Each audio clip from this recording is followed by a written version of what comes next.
गोरखपुर की इस ऐतिहासिक होलिका यात्रा कार्यक्रम में आज के इस यात्रा का शुभारंभ करने के लिए यहां पर उपस्थित कालीबाड़ी के महंत श्री रविंद्रदास जी महाराज, गोरखपुर की लोकप्रिय सांसद और जिनकी मधुर वाणी में आप लोगों ने अभी होली के कुछ अधूरे गीत सुने हैं, श्री रवि किशन जी, गोरखपुर के महापौर डॉक्टर मंडलेश श्रीवास्तव जी, गोरखपुर ग्रामीण से लोकप्रिय विधायक श्री विपिन सिंह जी, अरे यार मैं वाले की इधर आओ थे भाई, भारतीय जनता पार्टी के प्रदेश के उपाध्यक्ष विधान परिषद सदस्य डॉक्टर धर्मेंद्र सिंह जी, आज के इस कार्यक्रम में उपस्थित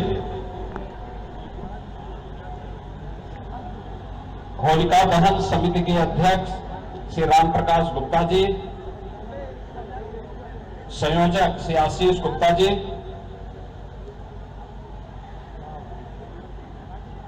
मंच का संचालन कर रहे श्री संदीप शर्मा जी, भारतीय जनता पार्टी महानगर के संयोजक श्री राजेश गुप्ता जी,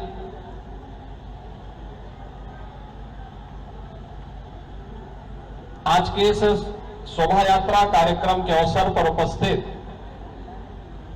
महानगर के हमारे सभी गणमान्य नागरिकगण, विभिन्न सामाजिक व्यापारिक संगठनों के पदाधिकारीगण और उपस्थित बहनों और भाइयों, होली का उत्सव प्रारंभ हो चुका है। आज देर रात्रि में होलिका दहन का कार्यक्रम संपन्न होगा। होलिका दहन की शोभा यात्रा के अवसर पर मैं आप सभी उपस्थित महानुभावों का, सज्जनों का,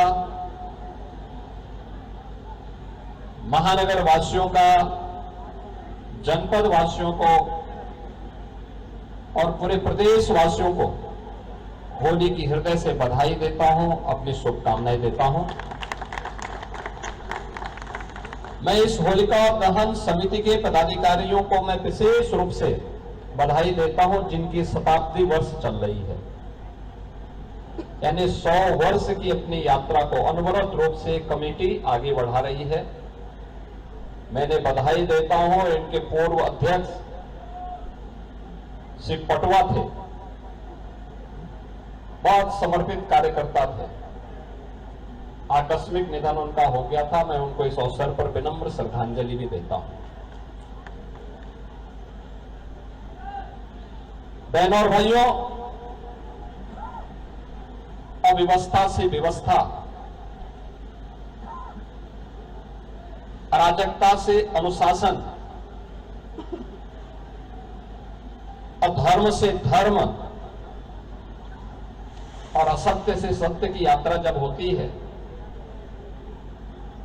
तभी हम उपद्रव से उभर करके उत्सव की शोभा यात्रा का हिस्सा बनते हैं। यही उत्सव आज गोरखपुर के अंदर इस विरासत गलियारे के अंदर होलिका दहन समिति के शताब्दी महोत्सव के अवसर पर निकलने वाली शोभा यात्रा के अवसर पर देखने को मिल रहा है। हम गत वर्ष तक भी आते थे, संकरी गली हुआ करती थी, एक वाहन बामुश्किल जा पाता था, व्यापार अस्त व्यस्त था, ग्राहक नहीं आ पाते थे, अव्यवस्था का सा साम्राज्य था और यहां के व्यापारियों को तो नुकसान होता ही होता था, लेकिन उनके कारण कालीबाड़ी के बाबा को उनसे ज्यादा नुकसान हो जाता था। लेकिन अब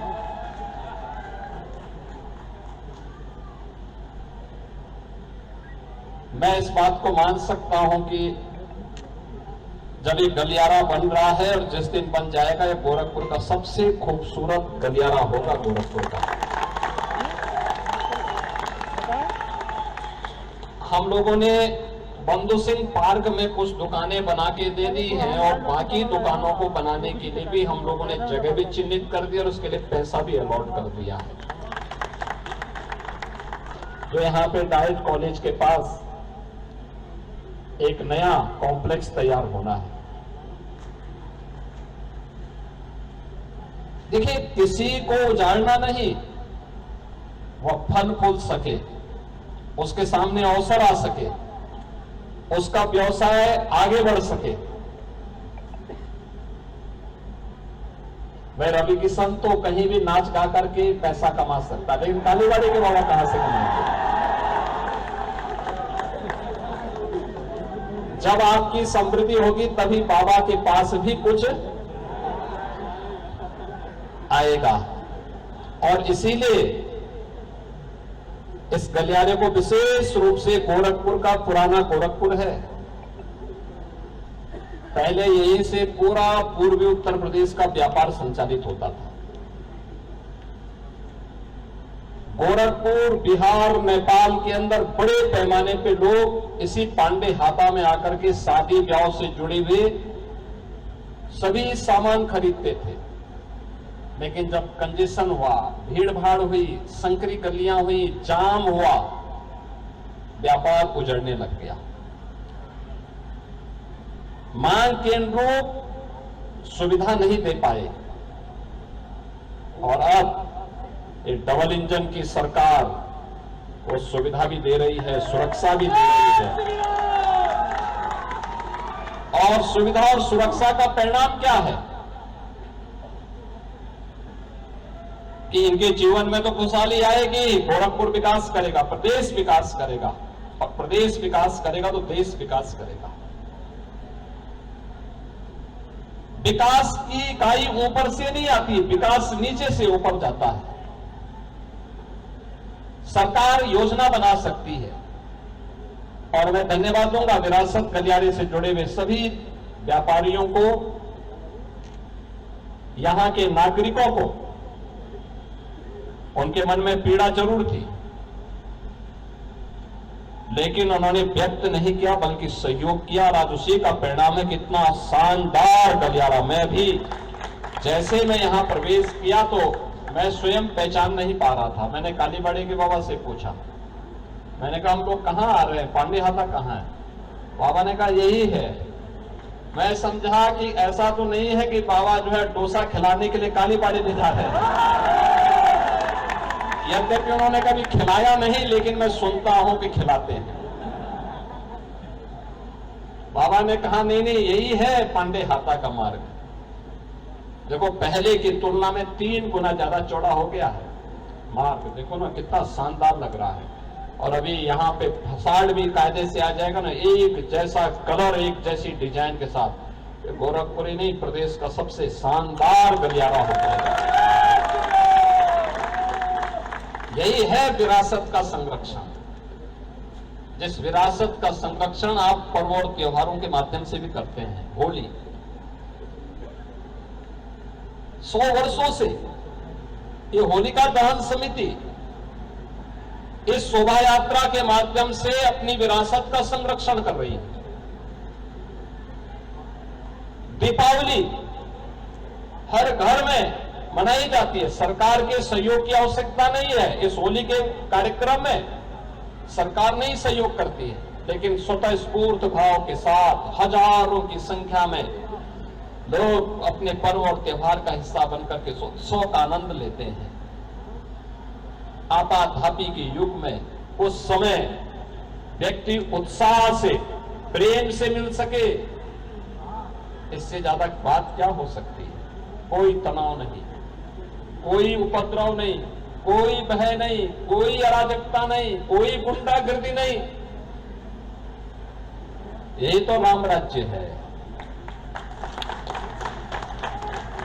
सबको सुरक्षा का एहसास है, सबको विश्वास है, एक दूसरे के प्रति सम्मान का भाव है। और यही राम राज्य की अवधारणा है। और प्रधानमंत्री जी इसी बात को लेकर कहते हैं कि जब इस प्रकार की स्थिति आएगी तो भारत को विकसित भारत और आत्मनिर्भर भारत बनने में कोई देर नहीं लगने वाली।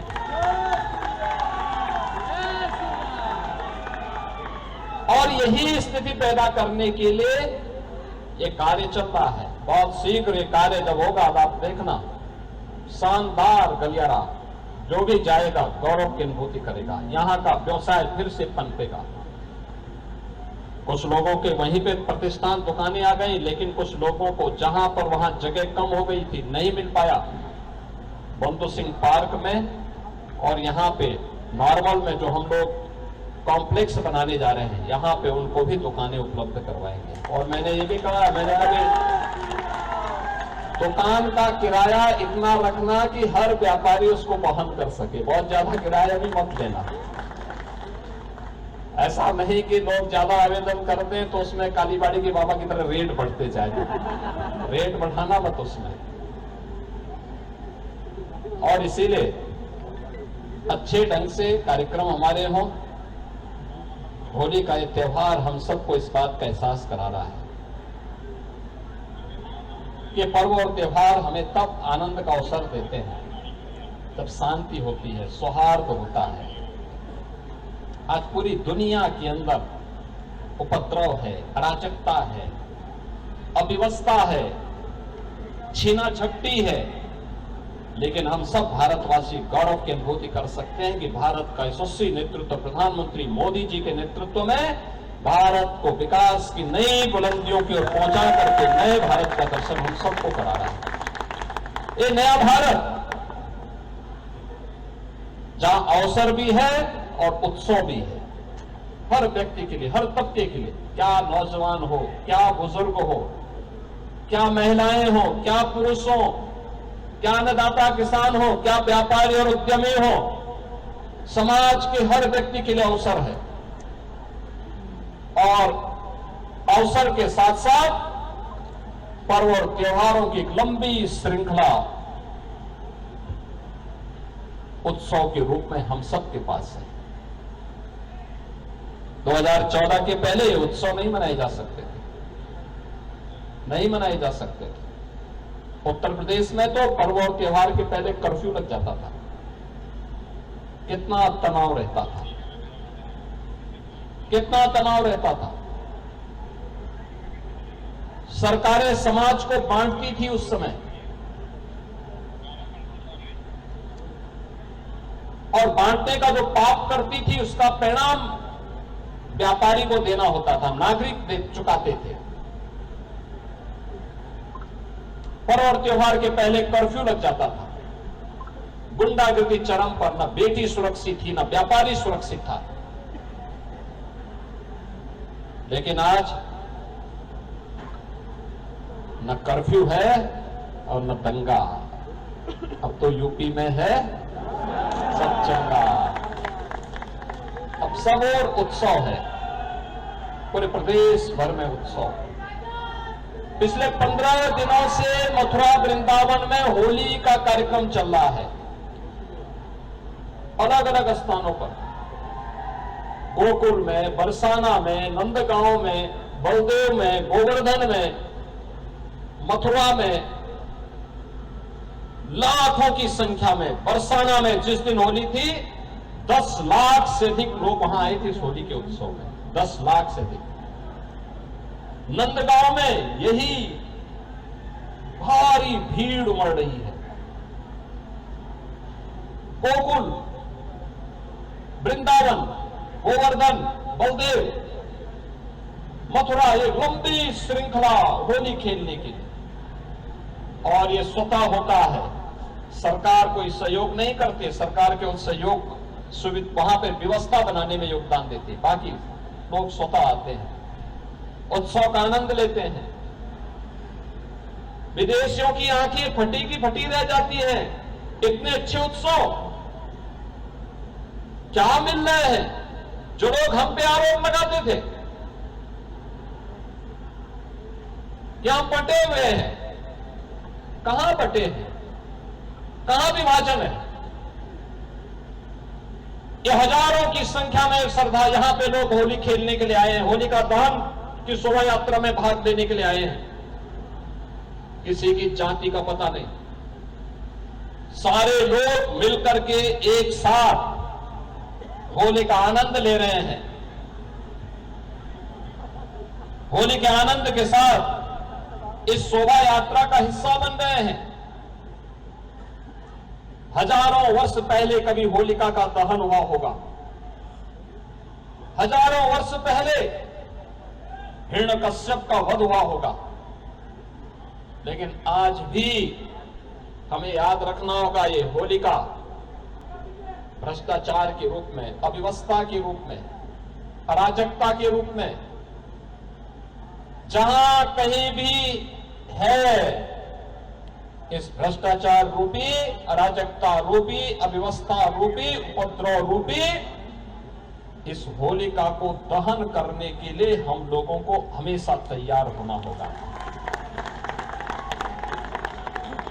यह हिरण्यकश्यप जो माफिया के रूप में पनपा रहा होगा, कभी आतंकवाद के रूप में रहा होगा, उग्रवाद के रूप में रहा होगा, उस समय भगवान विष्णु के अवतार नरसिंह अवतार ने अवतरित होकर के हिरण्यकश्यप का वध किया था, इस धरती को धर्ममय करने के लिए, सत्य और उस समय के समाज को सही दिशा देने के लिए। याद करना, अव्यवस्था, अराजकता, गुंडागिरी, माफियागिरी, जबरन हड़पने की प्रवृत्ति, ये जब भी होगी वे सब भी हिरण्यकश्यप जैसे ही हैं।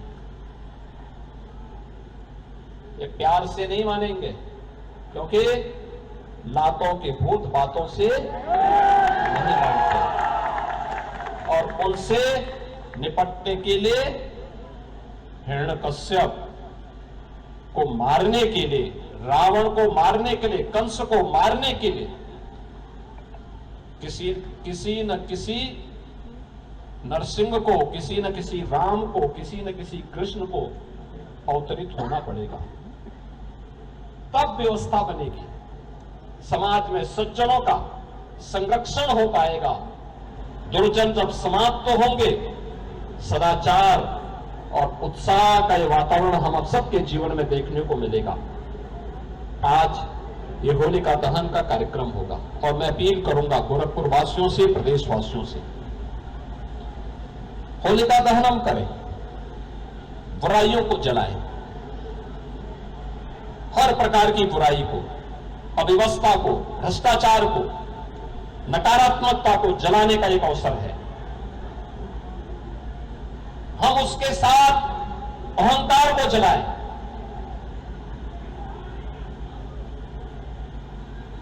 और याद करना, होलिका दहन किसी के घर के सामने ऐसी जगह पे ना हो जहां से घर को नुकसान हो सकता होता हो, किसी प्रतिष्ठान के सामने नहीं होना चाहिए, उससे दूरी, थोड़ा दूरी बना करके।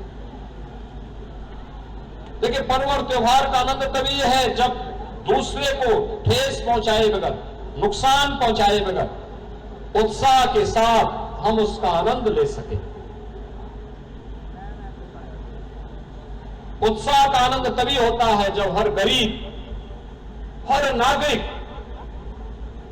खुशी के साथ झूम करके उस उत्साह का हिस्सा बन सके, भयभीत न हो, उसके मन में भय न हो, किसी प्रकार का कोई कुंठा न हो, और होलिका दहन के स्थल भी हम उसी प्रकार से तैयार करें, घर से दूरी पे हो, प्रतिष्ठान से दूरी पे हो,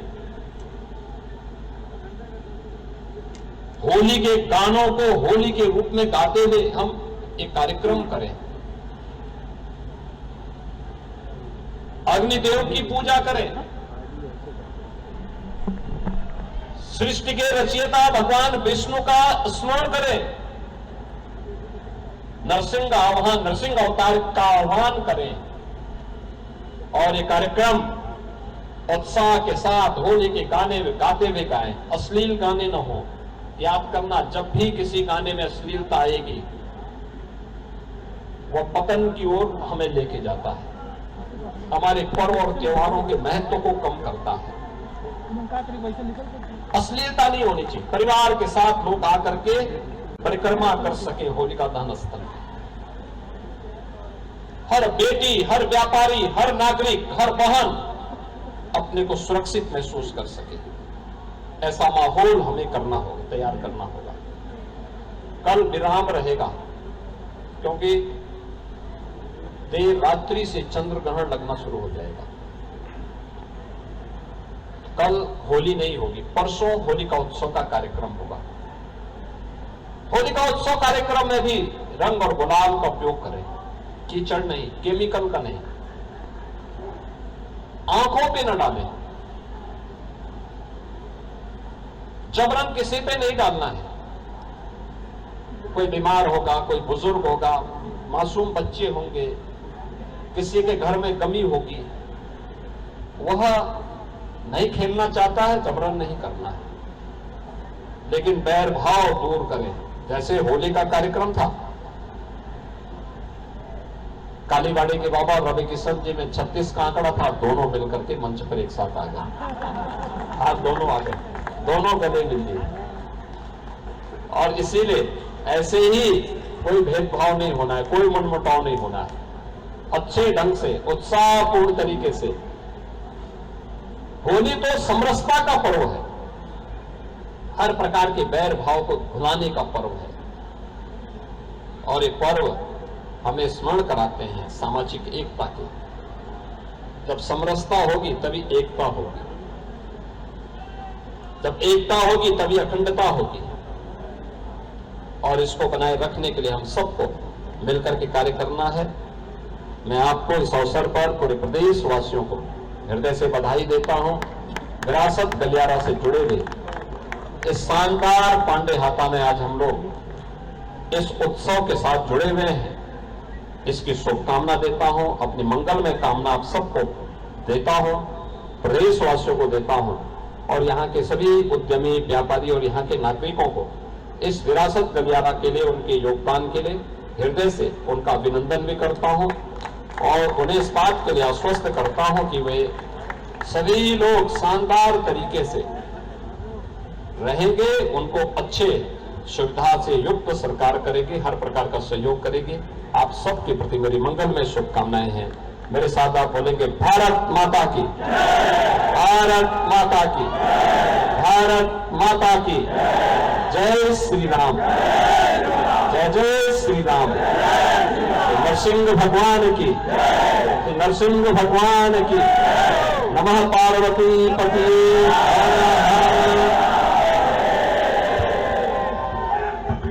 फिर महाराज से निवेदन है कि आगे के लिए बनाए कुछ सुने नहीं।